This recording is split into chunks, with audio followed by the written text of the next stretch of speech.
Good morning, guys. Welcome to day 5 of whatever this is. And today I actually have something that I want to talk about. I hope that you get something from it. If you don't, well, it doesn't matter because I'm sharing me. Um, so in the news the last couple days, week, something like that, the Saskatchewan government has been on April 1st, they are going to make changes to the SED program, which affects me because I am on disability. I have Crohn's disease, and when I get stressed, which work really does that to me, I end up in the hospital really quickly. And the last time I was in the hospital was life-changing, emergency-saving surgery. That came after years of suffering with my disease, and I'm kind of not proud of this, but I gave up. I didn't want to be here anymore. The pain of it was excruciating, and it was every day. It wasn't just random days here and there, or 2 or 3 for a week and then I'd be good. It was every day. And looking back, like the only good days that I had were days that the pain wasn't as bad. So the Saskatchewan government is going to make changes to the SED program, which I believe is going to make it much harder for people to get onto the program. They've built it as streamlining, making it easier for us to apply and get on. But it's not. It's basically a cost-cutting measure for the province in an area that is already severely underfunded. And you know what? I really hope somebody replies to this. I hope this strikes a chord in somebody because I want to have that conversation with you. I really do. If you think for 1 second that I want to be on disability or that I get paid enough already to live properly, I want to have that conversation with you.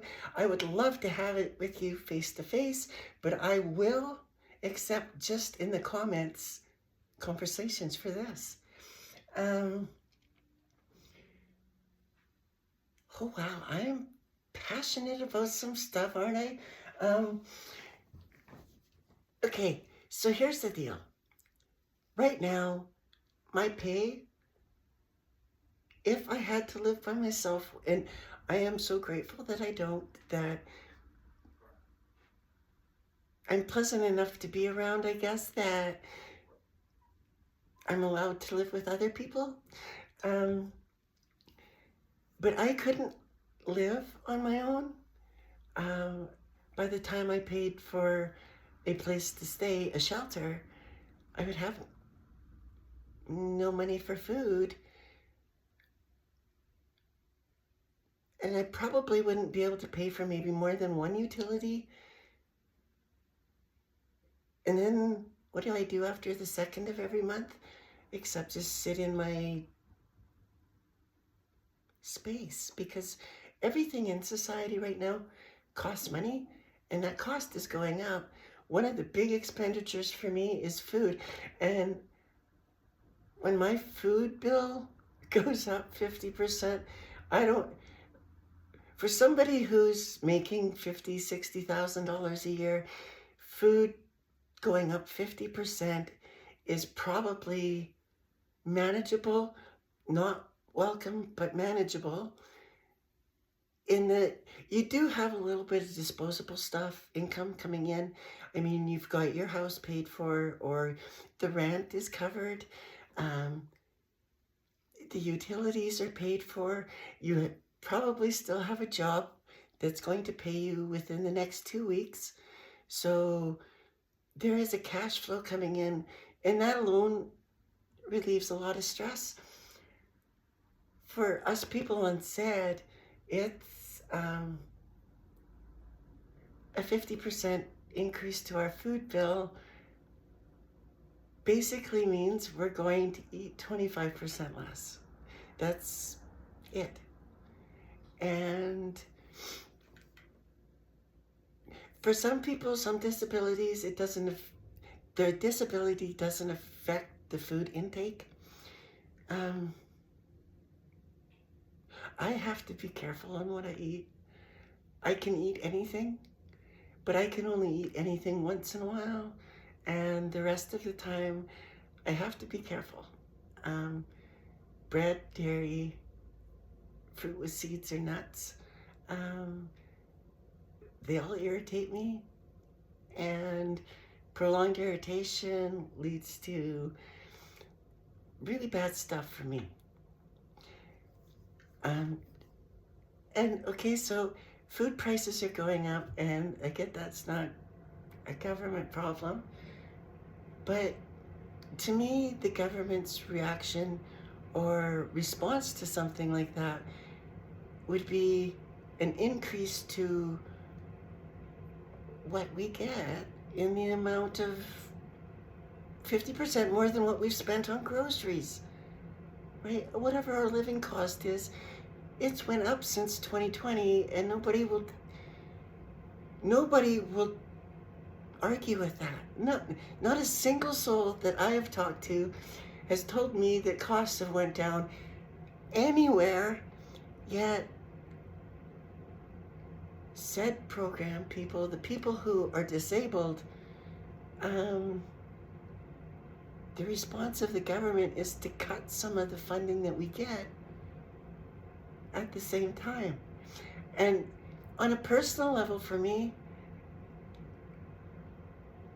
it makes me feel like they literally want to kill us, but they don't have a legal means to do it, so they'll starve us out or freeze us out. In Canada, we can freeze out. Yeah, I'm not sure, but I don't think that's a way I want to go. Starving to death,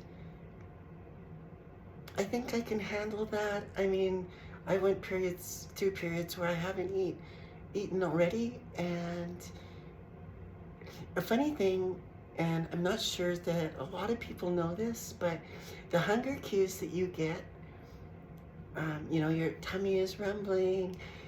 Some people, like I used to get really nauseated if I didn't feed myself when my tummy was rumbling. It's probably a sugar thing, right? They drop out and I feel sick.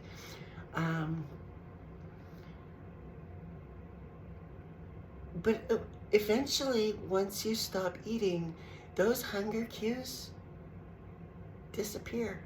And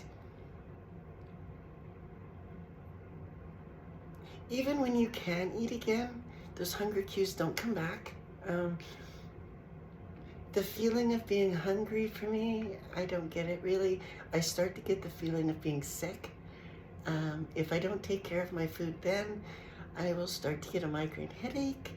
And if I don't do anything about that, well, at that point, I've just got to go lay down, close my eyes, and if I can fall asleep, then the migraine will go away. If not, I've just got to live with it. And having a migraine doesn't do anything for my appetite, so I don't eat. I could, at this point, as long as I had a cup of coffee every once in a while, because coffee, I could starve to death comfortably. Does that, I think that makes sense. It makes sense to me, and I think maybe it's a thing you have to go through to understand. But this really does make me feel like I have done something seriously wrong in my life to deserve this kind of treatment. Honestly, there's places that you can go to get free fucking cat food for your cats, but not for me.